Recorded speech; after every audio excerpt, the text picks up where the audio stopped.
आपने मुझे बुला लिया होता आचार्य। शिष्टाचार में जो कहा है उसका सदैव पालन करना चंद्रगुप्त। जहां तक हो सके आचार्यों के पास जाना, और ना हो सके तो उन्हें सम्मान सहित बुलाना, पर आदेश मत देना। शारंग्रव,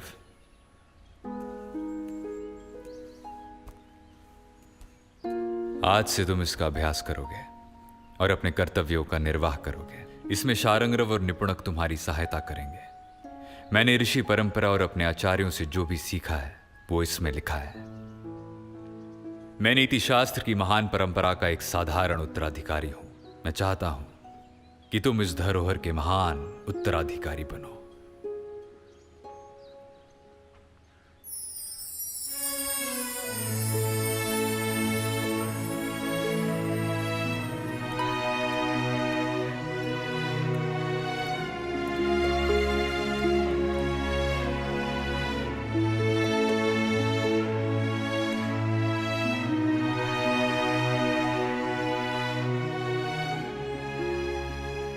अमात्य शब्द का अर्थ है ऐसे अधिकारियों का समुदाय जो सदैव राजा के निकट या साथ रहे। आचार्य भारद्वाज का मत है कि राजा अपने सहपाठियों को अमात्य पद पर नियुक्त करे, क्योंकि राजा मित्रों के हृदय की पवित्रता से परिचित होता है, वो उनके सामर्थ्य को भी जानता है। ऐसे ही अमात्य राजा के विश्वास पात्र होते हैं। आचार्य विशालाक्ष का कहना है कि ऐसा उचित नहीं है। एक साथ खेलने उठने बैठने के कारण सहपाठी अमात्य राजा का तिरस्कार कर सकते हैं। इसलिए अमात्य उनको बनाना चाहिए जो गुप्त कार्यों में राजा का साथ देते रहे। समानशील और समान व्यसन के कारण ऐसे अमात्य गुप्त बातों का भेद खुल जाने के भय से राजा का अपमान नहीं करते। आचार्य पाराशर के मत से आचार्य विशालाक्ष की उक्तियां दोषपूर्ण हैं।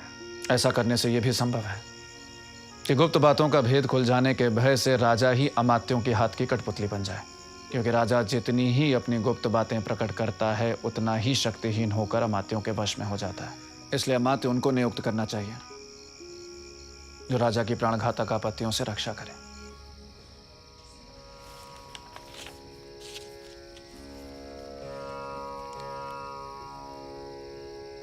नेति पिशुना, आचार्य पिशुन, इसे भक्ति कहते हैं। प्राणों की चिंता न करके राजा की सहायता करना भक्ति है, सेवा धर्म है।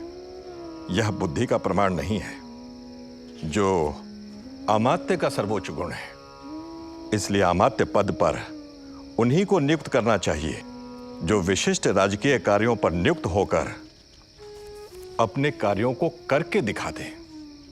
इससे उनकी बुद्धि की परीक्षा होती है। आचार्य कोणपदत इस मत को नहीं मानते। उनका मानना है कि ऐसे लोग अमात्यों के लिए उचित गुणों से शून्य होते हैं। अमात्य पद जिनको वंश परंपरा से उपलब्ध रहा हो उन्हें ही इस पद पर नियुक्त करना चाहिए। वे सभी रीति नीति से परिचित होते हैं। अपना अपकार होने पर भी वे पीढ़ियों से संबंध होने के कारण राजा को नहीं छोड़ते। यह स्वभाव पशु पक्षियों में भी देखा जाता है। गाय अपरिचित गोष्ठ को छोड़कर परिचित गोष्ठ में ही जाती है। आचार्य व्यातवादी आचार्य कोणपदंत के मत से सहमत नहीं है। उनका मानना है कि ऐसे अमात्य राजा का सब कुछ अपने अधीन कर राजा के समान स्वतंत्र वृत्ति वाले हो जाते हैं। इसलिए नीति कुशल राजा नए व्यक्तियों को ही अमात्य नियुक्त करे।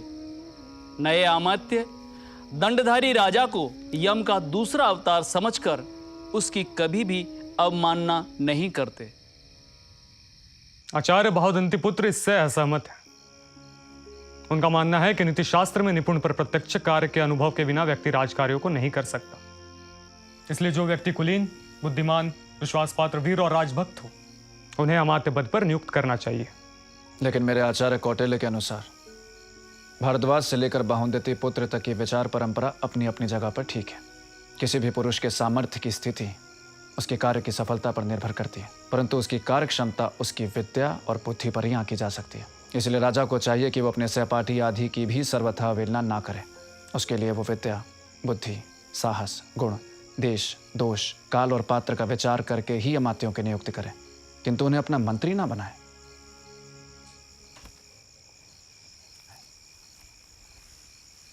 मैं आचार्य को सूचित कर दूंगा कि सम्राट ने स्वाध्याय करना प्रारंभ कर दिया और उनकी स्मरण शक्ति अद्भुत है। आचार्य की अनुमति मिलते ही हम मंत्री और पुरोहित नियुक्ति और गुप्त उपायों द्वारा अमात्यों के आचरण की परीक्षा का अभ्यास करेंगे। शरंग्रव,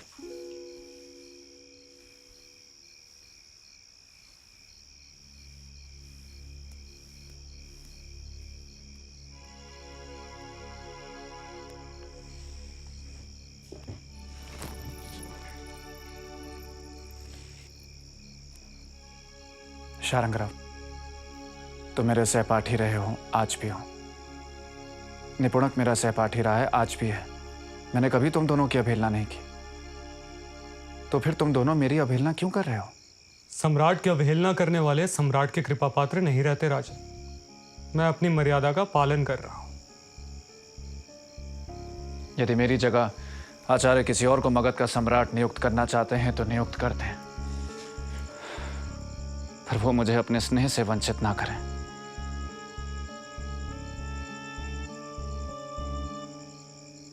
नहीं चाहिए मुझे मगध का साम्राज्य, यदि यही मेरे स्वजनों की मर्यादा है। आपको आचार्य पर संदेह क्यों हो रहा है? इसलिए कि मगध विजय के लिए मेरे साथ आए सहायक राजाओं को उनकी सहायता के बदले में मैंने धन देने का वचन दिया था। वो मुझसे हर दिन मगध के राजकोष का हिस्सा मांग रहे हैं, पर मेरे पास उत्तर नहीं है। पर्वतक को आधा राज्य देने का वचन दिया था, वे मुझसे आधा राज्य मांग रहे हैं, पर आचार्य इस पर मौन है। अब उनकी दृष्टि 80 करोड़ की संपत्ति पर है। मैं परतंत्र हूं, पर वे स्वतंत्र हैं। आचार्य ने पर्वतक, उनके पुत्र मलय केतु और दूसरे राजाओं की गतिविधि पर कोई रोक नहीं लगाई, और मैं राजप्रसाद में बंदी हूं। ऐसा क्यों शारंगराव? मेरे पास पाटलिपुत्र की कोई सूचना नहीं आती और दूसरे राजाओं के पास मेरी सूचना तक है। ऐसा क्यों शारंगराव? आचार्य ने जो मुझे नहीं बताया वो मुझे पर्वतक ने बताया। क्या बताया पर्वतक ने? यही कि पाटलिपुत्र में कुछ लोग मेरा विरोध कर रहे हैं और आचार्य इस पर मौन है। आचार्य जब उचित समझेंगे अपना मौन तोड़ेंगे। एक ही बात को बार बार दोहराना वाणी का दोष और दुरुपयोग है। फिर भी आपको विश्वास दिलाने के लिए कहता हूं, आचार्य वही निर्णय लेंगे जो राष्ट्र के हित में है।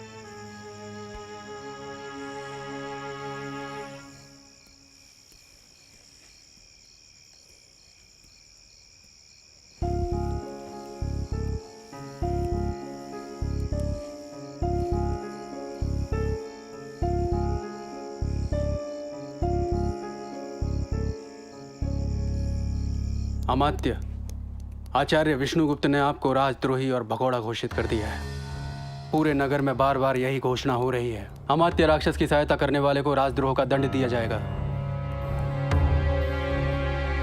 शकटदास बंदी बना लिए गए हैं और चंदनदास, उनसे पूछताछ हो रही है। उन्हें पाटलिपुत्र से बाहर जाने से मना कर दिया है। उनकी नौकाओं को कब्जे में ले लिया है। पर्णशालाओं पर पहरा बैठा दिया गया है। हर वस्तु पर शासन की मोहर लगा दी गई है।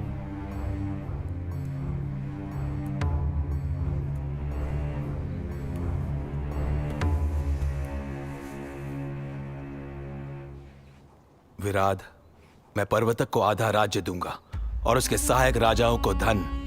चंद्रगुप्त की हत्या की सूचना लेकर स्वयं पर्वतक आए या उनका पुत्र मलयकेतु आए, उसी क्षण से मगध का आधा राज्य उनका। दैव विपरीत नहीं हुआ तो आज की रात चंद्रगुप्त की आखिरी रात होगी, क्या चंद्रगुप्त पर विष प्रयोग के लिए? विष देने वाली स्त्री प्रासाद में पहुंच गई है। विराट, किसी भी तरह हमें शकटदास को कारागार से निकालना है और चंदनदास को नगर से, धन से, छल से, भेद से, किसी भी तरह।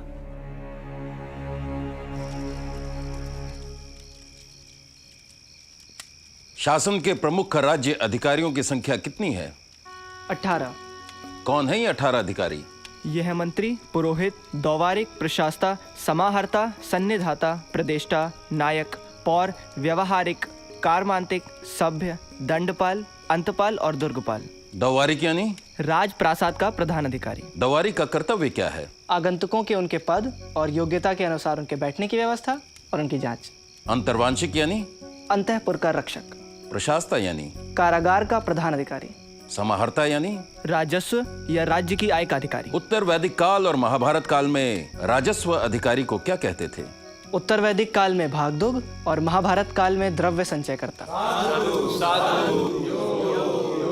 सन्निधाता यानी? राजकोष का अधिकारी या कोषाध्यक्ष। सन्निधाता के कर्तव्य? कोषगृह, पर्ण्यगृह, भांडारगृह, अन्नागार, शास्त्रागार और कारागार का निर्माण, साथ ही न्यायालय और सचिवालय का निर्माण। सन्निधाता और समाहर्ता में क्या अंतर है? समाहर्ता राजस्व एकत्र करता है और सन्निधाता उसे सुरक्षित रखता है। प्रदेष्टा यानी? दंडाधिकारी या आयुक्त। प्रदेष्टा के कर्तव्य? गोप और स्थानिक क्षेत्रों में राज्य के शत्रुओं का दमन।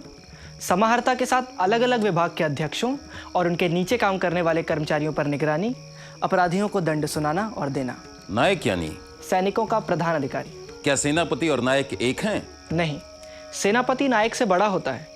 नायक सेना के आगे रहता है और सेनापति पीछे। सेनापति मंत्री परिषद का सदस्य होता है, नायक नहीं। सैनिक छावनियां नायक बनवाता है, सेनापति नहीं।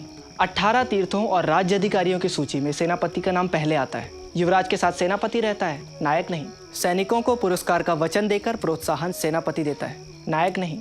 सेनापति का वेतन भी नायक से अधिक होता है।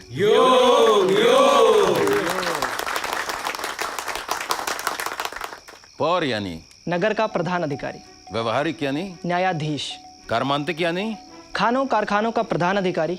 महाभारत में यह कार्य निर्माण कृत कहा गया है। सभ्य यानी? मंत्री परिषद का अध्यक्ष। दंडपाल यानी? सेना के निर्वाह का कार्य करने वाला प्रमुख अधिकारी। अंतपाल यानी? सीमा प्रांत का प्रधान अधिकारी। दुर्गपाल यानी?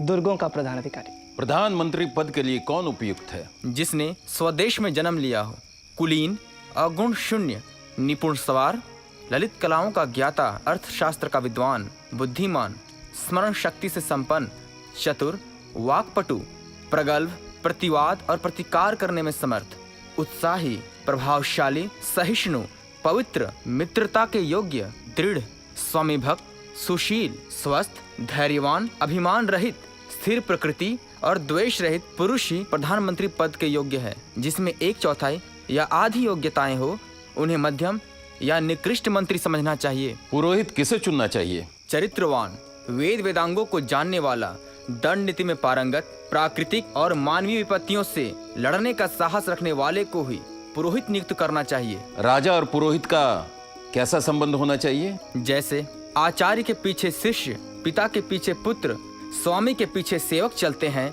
वैसे ही राजा को पुरोहित के पीछे चलना चाहिए। साधु साधु यो। मंत्री परिषद में मंत्रियों की संख्या कितनी होनी चाहिए? मनु को मानने वाले विद्वानों के अनुसार मंत्री परिषद में 12 माते होने चाहिए। बृहस्पति को मानने वालों के अनुसार 16 मंत्री होने चाहिए और शुक्राचार्य को मानने वालों के अनुसार 20 मंत्री होने चाहिए। आचार्य कौटिल्य के अनुसार मंत्रियों की संख्या मंत्रियों के काम करने के सामर्थ्य के आधार पर तय करनी चाहिए। मंत्री परिषद में निर्णय किस आधार पर होना चाहिए? मंत्री परिषद में निर्णय मंत्रियों के बहुमत के आधार पर होना चाहिए। आचार्य, पर्वतक और उनके सहायक राजा नट नर्तक गणिकाओं को उत्सव के लिए आज शाम को बुलाना चाहते हैं।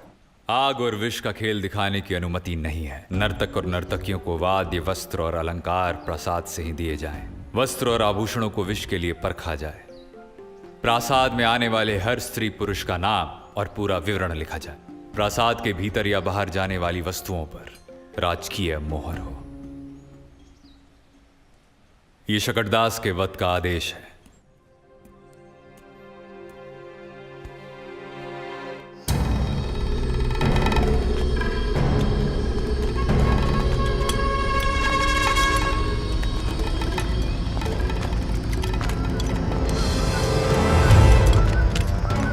सावधान, हम किसी की हत्या नहीं चाहते। शकरदास को छोड़ दो, हम तुम्हें जीवित छोड़ देंगे ताकि तुम नगर जाकर अपने महामंत्री को यह सूचना दे सको कि अमात्य राक्षस अभी तक हारे नहीं है। आखिरी बार कह रहा हूं।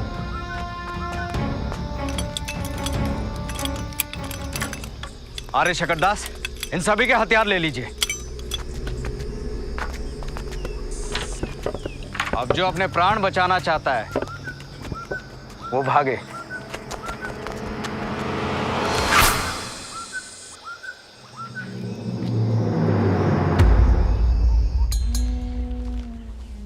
काप्टिक, उदास्थित, ग्रहपतिक, वैदेहक, तापस, सत्री, तीक्ष्ण, रसद और भिक्षुकी आदि अनेक प्रकार के गुप्तचर होते हैं। विद्यार्थी की वेशभूषा में रहने वाला गुप्तचर काप्टिक कहलाता है। निपुणक, मेरे आसपास तो विद्यार्थी ही विद्यार्थी हैं। जिस किसी की भी काप्टिक हानि होता देखें, तुरंत मंत्री को सूचित करें। सन्यासी के वेश में रहने वाले गुप्तचर को उदास्थित कहते हैं। गरीब किसान के वेश में रहने वाले गुप्तचर को वैदेहक कहते हैं। जीविका के लिए सिर मुंडाए या जटा बढ़ाए गुप्तचर को तापस कहते हैं। वह नगर के नजदीक बहुत से मुंड या जटिल विद्यार्थियों को लेकर रहे और महीने 2 महीने तक लोगों के सामने शाक या मुट्ठी भर अनाज खाता रहे, पर छिपकर अपनी इच्छा अनुसार स्वादिष्ट भोजन करता रहे। वैदेहक और उसके अनुचर तापस गुप्तचर की पूजा अर्चना करते रहे और शिष्य मंडली घूम घूम कर प्रचार करे कि यह तपस्वी सिद्ध, भविष्यवक्ता और लौकिक शक्तियों से संपन्न है और वह भविष्य फल को जानने की इच्छा से आए हुए लोगों को यह काम आज होगा या कल राजा करेगा या नहीं आदि बताए। तापस गुप्तचर की सत्रिय आदि दूसरे गुप्तचर मदद करें। यदि प्रश्न करने वालों में बुद्धिमान और चतुर लोग हों तो उन्हें राजा की ओर से धन प्राप्त होने की बात कहे। मंत्री के साथ उनकी मुलाकात का योग बताएं। जब मंत्री से उनकी मुलाकात हो तो ऐसे लोगों को धन, नौकरी आदि देकर गुप्तचर की वाणी सच्ची सिद्ध कर दे। आगे, जो राजा के संबंधी ना हो पर जिनका पालन पोषण करना राजा के लिए जरूरी हो, जो सामुद्रिक विद्या, ज्योतिष, व्याकरण, अंगों का शुभ अशुभ फल बताने वाली विद्या, वशीकरण, इंद्रजाल, धर्मशास्त्र, पक्षी शास्त्र, शकुन शास्त्र, काम शास्त्र और नाचने गाने की कला में निपुण हो, वे सत्री गुप्तचर कहलाते हैं। अपने देश में रहने वाले जो धन के लिए प्राणों की परवाह न कर हाथी, बाघ और सांप से भिड़ जाते हैं, उन्हें तीक्ष्ण गुप्तचर कहते हैं। अपने भाई बहनों से भी स्नेह न रखने वाले, क्रूर प्रकृति के और आलसी स्वभाव वाले व्यक्ति को रसद कहते हैं। यानी ये जहर देने वाले गुप्तचर हुए ना आचार्य? बिल्कुल। आगे, नौकरी चाहने वाली, गरीब, प्रौढ़, विधवा, दबंग ब्राह्मणी, रनिवास में सम्मानित प्रधान अमात्यों के घरों में प्रवेश पाने वाली, सन्यासी के वेश में काम करने वाली परिव्राजिका नाम की गुप्तचरी कहलाती है। इसी तरह मुंडा या बौद्ध भिक्षुणी और वृषली आदि स्त्री गुप्तचर होती हैं। राजा को चाहिए कि वह क्षत्रिय गुप्तचरों को मंत्री, पुरोहित, युवराज, द्वारिक, अंतर्वांशिक, प्रशास्ता, समाहर्ता, सन्निधाता, प्रतिष्ठा, पौर, व्यवहारिक, कार्मांतिक, मंत्री परिषद अध्यक्ष, दंडपाल, दुर्गपाल, अंतपाल, अटवीपाल के पास उनके कौशल, वाणी, कुलीनता के आधार पर उनकी भक्ति और सामर्थ्य की परीक्षा करके रखे।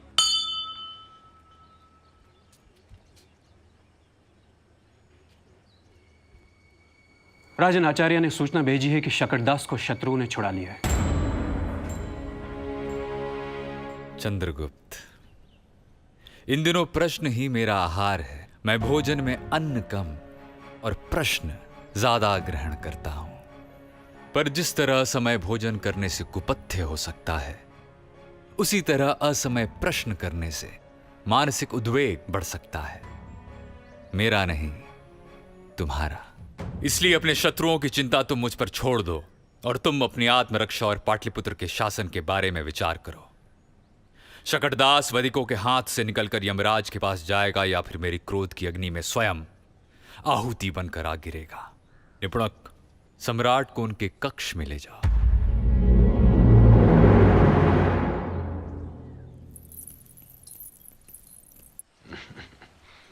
अच्छा हुआ तुम उस दुष्ट के हाथों मरने से बच गए। काश वो कपटी समझ पाता कि जब तक मगध में शकटदास, चंदनदास, सिद्धार्थक, सुसिद्धार्थक और विराट गुप्त जैसे रत्न हैं, तब तक पाटलिपुत्र को जीतना असंभव है। अब तुम कोश और पत्र व्यवहार संभालो। आराम का समय नहीं है। पर्वतक और उसके सहायक राजाओं को पत्र लिखना है। जल्दी जी पत्र लिखने की सामग्री ले आओ।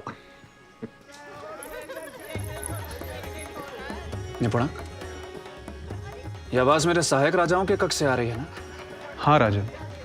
क्या सोचकर आचार्य ने उन्हें उत्सव बनाने की अनुमति दी? यह उत्सव उनके शोक का कारण भी हो सकता है। तुम सब आचार्य की भाषा क्यों बोलते हो? यहाँ कौन है जो आचार्य की भाषा नहीं बोलता राजा? पाटलिपुत्र पर विजय के पहले आप भी आचार्य की भाषा ही बोलते थे। यदि आप उनके योग्य शिष्य बने तो जीवन भर आप उनकी ही भाषा बोलेंगे। इसलिए शांत चित्त होकर मेरे साथ स्वाध्याय करिए। कितनी बार एक ही अध्याय पढ़ूं? जब तक अर्थशास्त्र और दंड नीति आपका स्वभाव न हो जाए राजा। एक आचार्य जीवन भर कुछ पाठों को दोहराते रहता है, पर कभी नहीं पूछता कितनी बार दोहराऊं। ये शास्त्र विलास दूसरे विलासों से अच्छा है राजन। ये शास्त्रों का अमृत है। मधु के लिए अभी आपको अनुमति नहीं है, अभी तो आप यही पीछिए।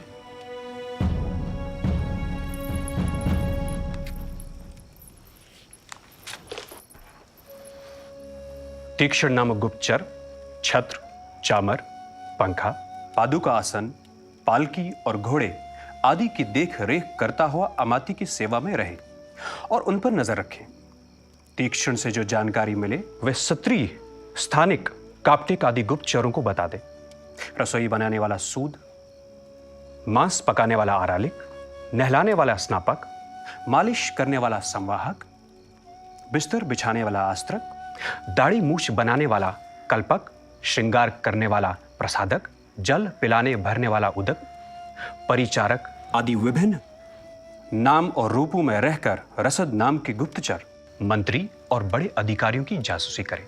इसी प्रकार बौने, कुबड़े, किरात, गूंगे, बहरे, मूर्ख आदि के वेश में गुप्तचर, नट, गायक, नर्तक, कथा कहने वाले, कूद फांद कर खेल दिखाने वाले आदि के वेश में स्त्री गुप्तचर सब रहस्यों का पता लगाए।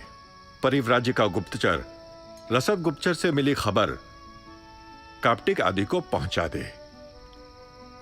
काप्टिक गुप्तचर संकेत लिपि द्वारा सूचना राजा तक पहुंचाए।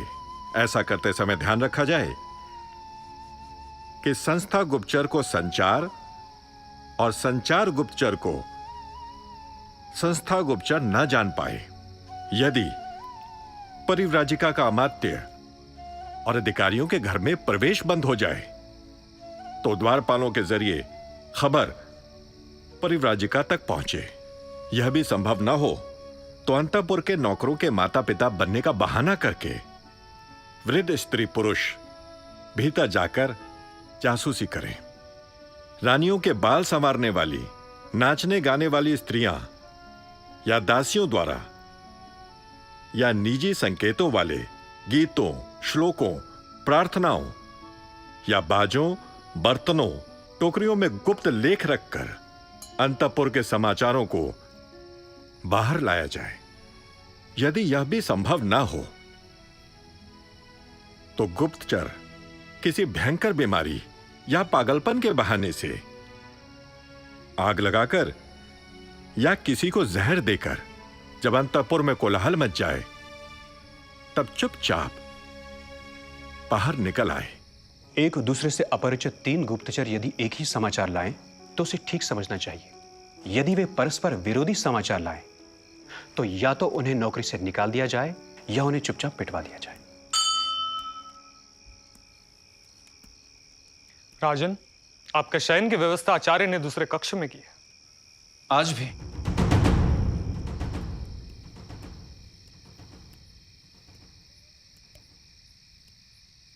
नींद नहीं आ रही अमात्य? लीजिए।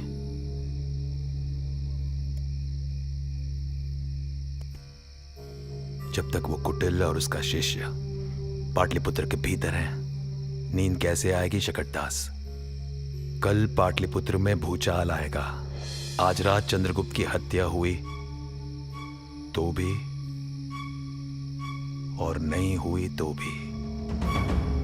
मैं नहीं जानता चंद्रगुप्त की हत्या ये मेरा पहला अपराध होगा या अंतिम। महान स्वप्न, महान निश्चय, महान प्रण क्या राज्यकर्ताओं को हत्यारा तक बना देते हैं? क्या मेरी और आचार्य विष्णुगुप्त की यही नियति है? युद्ध है तो हिंसा है, और जो अहिंसा चाहते हैं उन्हें भी हिंसा सहने के लिए तैयार रहना पड़ता है ना अमात्य। और वे अक्सर अहिंसा के नाम पर बड़ी कीमत चुकाते हैं। आप मगध के भविष्य के लिए युद्ध लड़ रहे हैं। आप योद्धा हैं, हत्यारे नहीं हैं। काश ये सच हो। अपने प्रति प्रजा और नगरवासियों का अनुराग द्वेष जानने के लिए वहां भी राजा गुप्तचरों की नियुक्ति करें। गुप्तचर अफवाहों पर भी ध्यान दें। जो लोग राजा से संतुष्ट हों उन्हें धन और सम्मान देकर और भी संतुष्ट करना चाहिए। जो लोग किसी कारण राजा से अप्रसन्न हों उन्हें धन और सम्मान देकर प्रसन्न करना चाहिए। फिर भी वे असंतुष्ट बने रहें तो उनके विरुद्ध दंड और कर संबंधी अधिकारों का प्रयोग कर राष्ट्र के साथ उनका द्वेष कराते हैं। यानी विरोधियों को अपराध और कर के मामले में फंसाया जाए।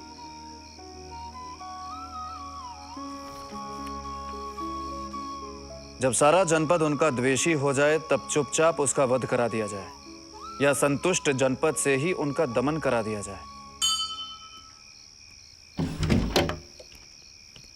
राजन, पर्वतक की हत्या हो गई।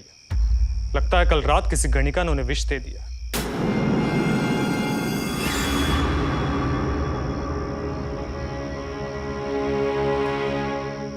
यदि राजा पर्वतक को विष किसी स्त्री ने दिया तो उनका पुत्र मलय केतु और मेरे दूसरे सहायक राजा भाग क्यों गए? किसकी आज्ञा से पर्वतक को विष दिया गया आचार्य? अमात्य राक्षस। ये झूठ है आचार्य। चंद्रगुप्त, सच तो यही है कि विष देने की आज्ञा अमात्य राक्षस ने दी, पर पर्वतक के लिए नहीं बल्कि तुम्हारे लिए। मेरा अपराध सिर्फ इतना है कि मैंने तुम्हें उस कमरे में सोने नहीं दिया जिस कमरे में पर्वतक की मृत्यु हुई थी। शारंगरव, अपने सम्राट को प्रमाण दो कि उनके सभी साथी अमात्य के साथ मिलकर मलय केतु को सिंहासन, राज्य और कोष के बंटवारे की योजना बना रहे थे। नहीं चाहिए मुझे ऐसा साम्राज्य जहां हर कदम पर घात प्रत्याघात छल प्रपंच हुआ आचार्य। अर्जुन को भी ऐसा ही विषाद हुआ था युद्ध भूमि में चंद्रगुप्त। पर मत भूल कि जुए में छल करने वाले भाई थे, द्रौपदी को भरी सभा में घसीट कर लाने वाले भाई थे, और युद्ध के बिना सुई की नोक के बराबर भूमि ना देने वाले भी भाई थे। ऐसा ही विषाद युधिष्ठिर को भी हुआ था युद्ध में विजयी होने के बाद। पर अभी जिन दुष्टों से तुझे सहानुभूति हो रही है, उन दुष्टों को पाटलिपुत्र पर आक्रमण करने का आमंत्रण मैंने नहीं दिया था। इसलिए राष्ट्रद्रोहियों को कठोर दंड देने के लिए सज्ज हो। चंदनदास सभी षड्यंत्रों में अमात्य राक्षस की सहायता कर रहा है और उसी के धन बल पर राक्षस पाटलिपुत्र को जीतने का स्वप्न देख रहा है। शारंगरव, सम्राट चंद्रगुप्त की आज्ञा से चंदनदास को बंदी बनाया जाए और उसे नगर में घुमाया जाए, और आज सूर्यास्त से पहले उसका वध कर दिया जाए। सम्राट आज्ञा दें। अमात्य, अमात्य, अमात्य, अमात्य! चंदनदास को नगर में घुमाकर वध स्थल पर ले जाया जा रहा है। इस बार चंदनदास को बचाना संभव नहीं लगता। अब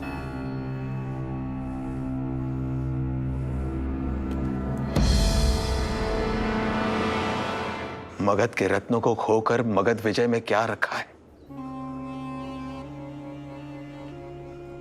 शकटदास, आचार्य विष्णुगुप्त मुझे पराजित देखना चाहते हैं। मुझे अब आत्मसमर्पण करना ही होगा।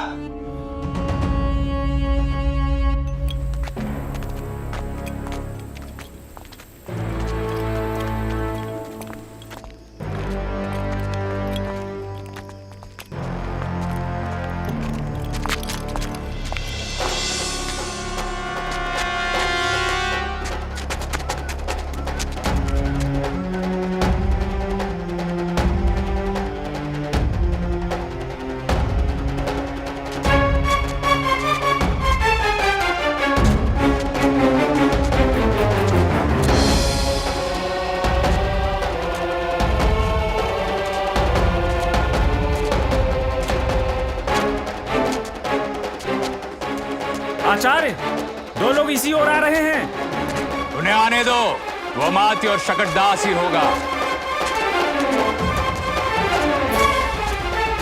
महामंत्री, आपका अपराधी मैं हूं, चंदनदास नहीं। महामंत्री, मेरे प्राण ले लीजिए, पर चंदनदास को छोड़ दीजिए। तुम्हारे प्राण ले लूंगा तो भारत का भला कैसे होगा मात्य? शकटदास को भी सम्राट ने भागने दिया। सिद्धार्थक सुसिद्धार्थक सभी आपकी सेवा में सम्राट की आज्ञा से गए थे। इस अकिंचन आचार्य की एक प्रार्थना है, अपने हाथों से चंद्रगुप्त का राज्य अभिषेक कीजिए और अपने मगध और मेरे भारत को संभालिए। इतने दिनों से आपके कर्तव्यों का भार ढोते ढोते मेरे कंधे थक गए हैं। अपना पद संभालिए आचार्य, और मुझे तक्षशिला वापस जाने की आज्ञा दीजिए अमात्य।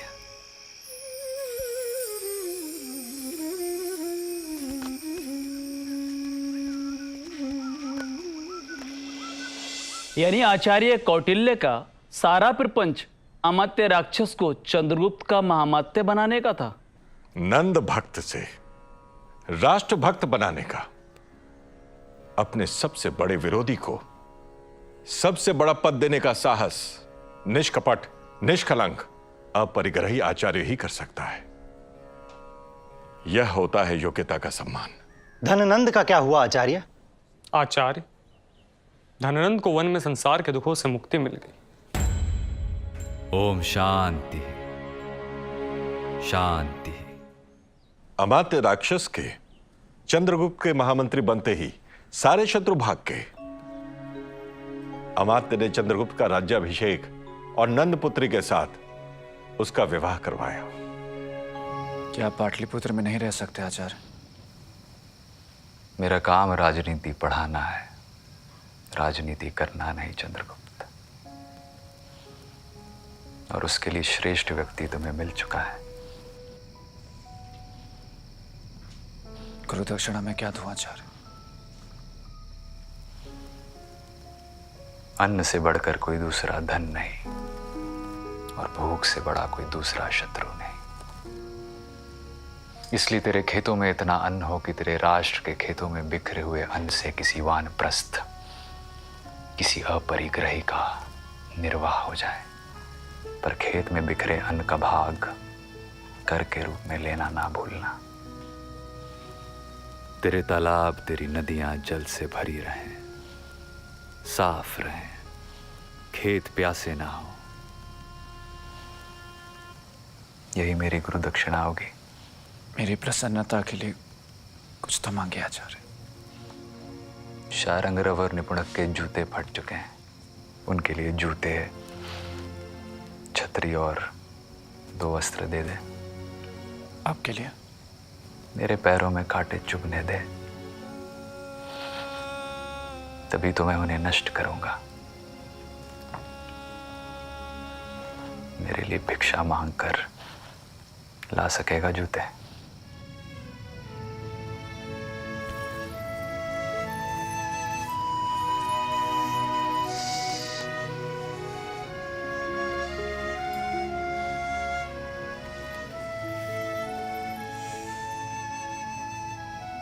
अब शिखा को बांध लीजिए आचार्य। आचार्य विष्णुगुप्त शारंगरव और निपुणक के साथ तक्षशिला चले गए। नंद साम्राज्य का अंत हुआ और मौर्य साम्राज्य का उदय। एक हाथ में शस्त्र, दूसरे हाथ में अर्थशास्त्र और पीठ पर अमात्य राक्षस जैसे योग्य लोक सेवकों का बल लेकर चंद्रगुप्त ने इतिहास का एक नया अध्याय लिखना प्रारंभ किया। सन्निधाता सम्राट। क्या कारागार में स्त्रियों और पुरुषों के लिए अलग अलग स्थान है? हाँ सम्राट। क्या कोष गृह, पण्य गृह, कोष्ठागार, अन्नागार, कारागार में कुएं हैं? हाँ सम्राट। सभी में नहाने के लिए स्नानागार? कोष गृह और कोष्ठागार में नहीं है सम्राट। सभी में स्नानागार बनवाए जाएं। सम्राट। वर्षा का जल नापने के लिए कोष्ठागार में कोई सुविधा है? नहीं है सम्राट। वर्षा का जल नापने के लिए कोष्ठागार में कुंड बनवाया जाए जिसके मुंह का घेरा 24 अंगुल हो। सम्राट। क्या बाजार में नकली स्वर्ण मुद्राएं चलती हैं? हाँ हाँ सम्राट। आज से नकली स्वर्ण मुद्रा नहीं चलेगी। सिक्कों के पारखी पुरुषों द्वारा स्वर्ण मुद्रा का संग्रह किया जाए। जो नकली हो उन्हें तुरंत कटवा दिया जाए ताकि वो चलन में ना आए। नकली सिक्के लाने वाले पुरुष को भी प्रथम साहस दंड दिया जाए। सम्राट। सन्निधाता। सम्राट। क्या आपको जनपद और नगर से होने वाली आमदनी की जानकारी है? हाँ सम्राट। यदि मैं आपसे पिछले 100 वर्षों की आमदनी का लेखा जोखा पूछूं तो क्या बता पाएंगे? नहीं सम्राट। महामात्य। जी सम्राट। आप ऐसी व्यवस्था करें कि किसी भी कोषाध्यक्ष से पूछा जाए तो वो पिछले 100 वर्षों की आमदनी का हिसाब दे सके। जी सम्राट। शुल्क का अध्यक्ष शुल्कशाला का निर्माण करवाए। उसके पूर्व और उत्तर में मुख्य द्वार के पास शुल्कशाला की पहचान के लिए एक ध्वज लगवा दे।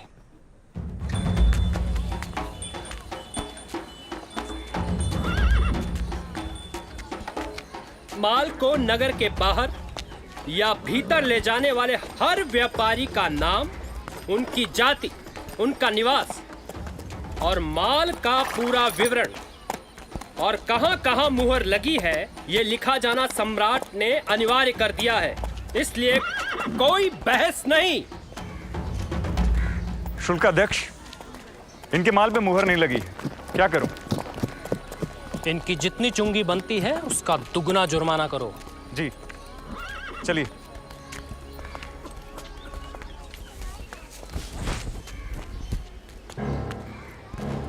शुल्काध्यक्ष, माल पर नकली मोहर लगी है। चुंगी का 8 गुना जुर्माना। शुल्काध्यक्ष, माल पर मोहर लगाकर मिटा दी गई है। व्यापारी को 3 घड़ी ऐसी जगह पर बिठाओ कि आने जाने वाले सभी व्यापारी का अपराध जान सकें। शुल्कशाला की ध्वजा के नीचे एकत्र होकर व्यापारी लोग अपने माल का नाम, उसकी कीमत, उसका वजन आदि की बोली लगाएं। 3 बार बोली लगाने पर जो भी माल खरीद ले उसे माल दे देना चाहिए। यदि माल खरीदने वालों में होड़ लग जाए तो माल का मूल्य बढ़ाकर बोली लगाई जाए और तय आमदनी से अधिक मूल्य और उसकी चुंगी राजकोष में जमा की जाए। अधिक चुंगी देने के डर से जो व्यापारी अपने माल और उसके मूल्य को कम बताए, उसके कम बताए गए माल को राजा ले ले या व्यापारी से 8 गुना शुल्क वसूल किया जाए। शुल्काध्यक्ष, एक व्यापारी ने ऊपर ऊपर घटिया माल दिखाया पर नीचे बढ़िया माल छुपाया और मूल्य घटिया माल का बता रहा है। बढ़िया सामान की चुंगी का 8 गुना दंड दो। जी।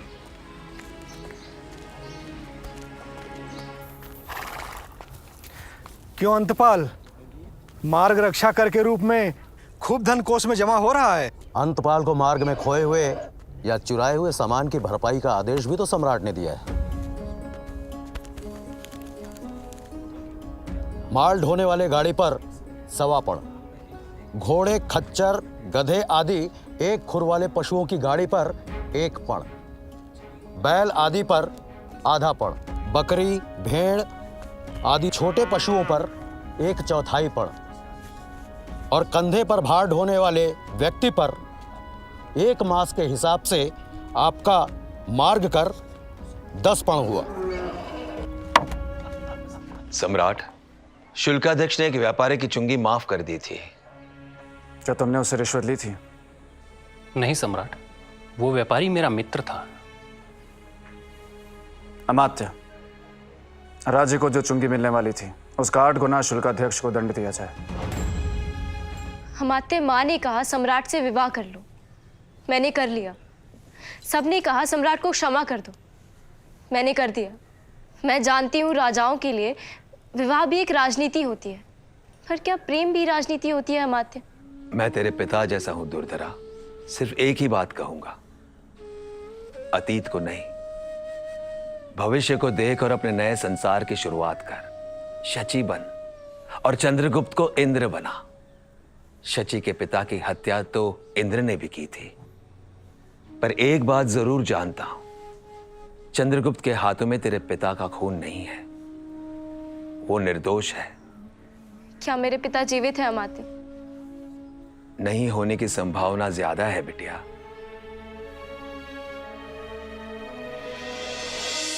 सम्राट किसी भी पल कार्यालय का निरीक्षण करने और कर का हिसाब देखने आ सकते हैं। सम्राट कोई सवाल करे तो भूल नहीं होनी चाहिए, इसलिए मैं जो पूछूं उसे ध्यान से सुनकर उसका उत्तर देना। जी आर्य। राज्य के बाहर से आने वाले माल पर कितना कर? मूल्य का 5वां हिस्सा आर्य। फूल, फल, साग, कंदमूल, बीज, सूखी मछली और मांस पर कितना कर? मूल्य का 6वां हिस्सा आर्य। मोटे और महीन रेशमी कपड़े, कीमखाब, सूती कवच, हड़ताल, हिंगुल, लोहा, गेरू, चंदन, अगर, पीपल, मादक बीजों से निकाला गया द्रव्य, सुरा, हाथी दांत, मृगचर्म, रेशमी धागे, बिछौना, ओढ़ना, अन्य रेशमी वस्त्र, भेड़ और बकरी की ऊन के बने कपड़ों पर कितना कर? मूल्य का 15वां हिस्सा आर्य। कर के प्रकार 3 महामात्य। कौन से?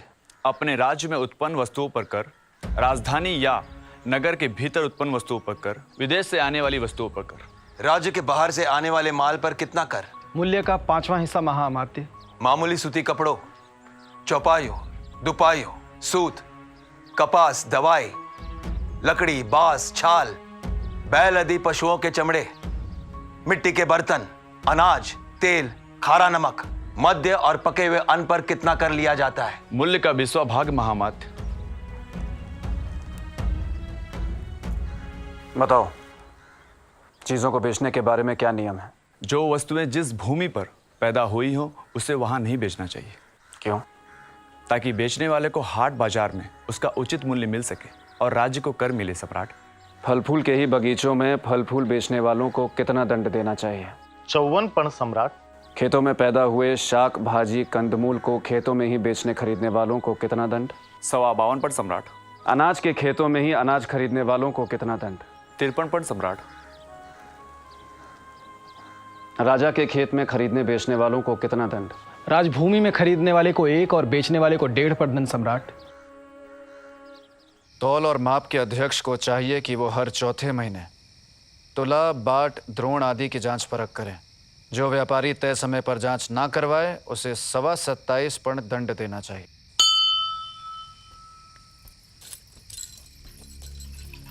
देवी, आपके आचार्य विष्णुगुप्त ने राजा के लिए पत्नी से सुरक्षा के भी कुछ नियम बनाए होंगे। हाँ। क्या है वे नियम? राजा किसी बूढ़ी विश्वस्त परिचारिका के साथ महारानी से मिले, अकेला किसी रानी से ना मिले। और राजा मुंडी जटी और इसी प्रकार के अन्य धूर्त और बाहर के दासियों से रानियों को ना मिलने दें। रानी के रिश्तेदार भी उसे प्रसव व बीमारी के अलावा ना मिलने पाए। 80 वर्ष के पुरुष और 50 वर्ष की बूढ़ी स्त्रियां माता पिता की तरह रानियों के हित चिंतन में लगी रहें। और अंतःपुर के बूढ़े, वृद्ध और नपुंसक पुरुष रानियों के चरित्र का ध्यान रखें और उन्हें राजा के हित की कामना में लगाएं। और यदि पत्नी स्वयं राजा से मिलने चली आए तो?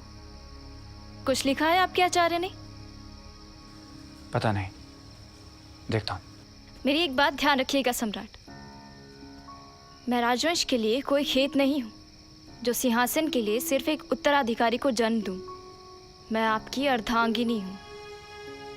सुख दुख में आपके साथ रहूंगी, पर स्त्री के अधिकार के लिए लड़ूंगी। यदि आपने मेरे पिता की हत्या की है तो आपको उस अपराध का फल मिले। देवी, बस आज से आपका और मेरा युद्ध खत्म। मुझे अभय दीजिए कि मैं सदैव अपने पति और अपने राजा को उसके कर्तव्य याद दिलाती रहूं, चाहे फिर वो उसे अप्रिय है क्यों ना।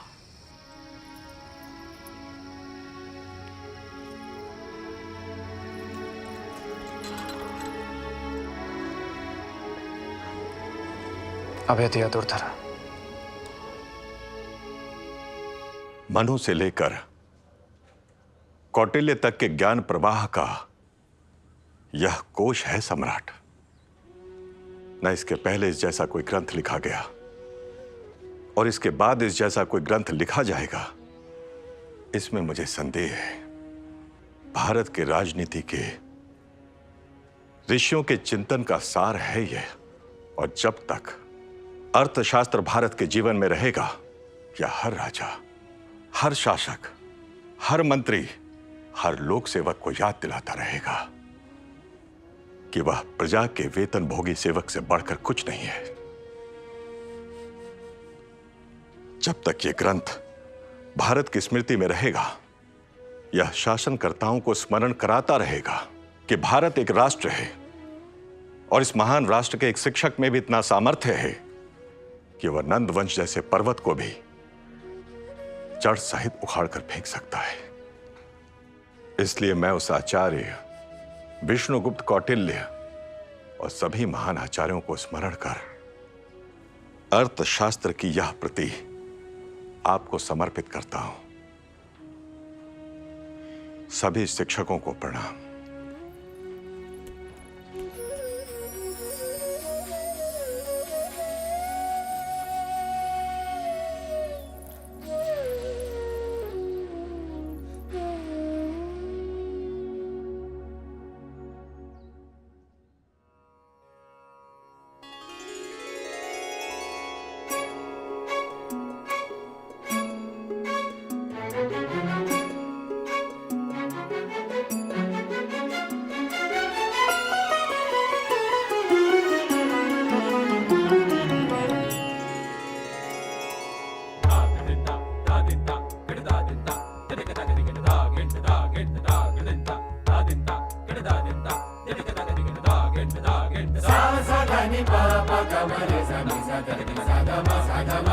Sa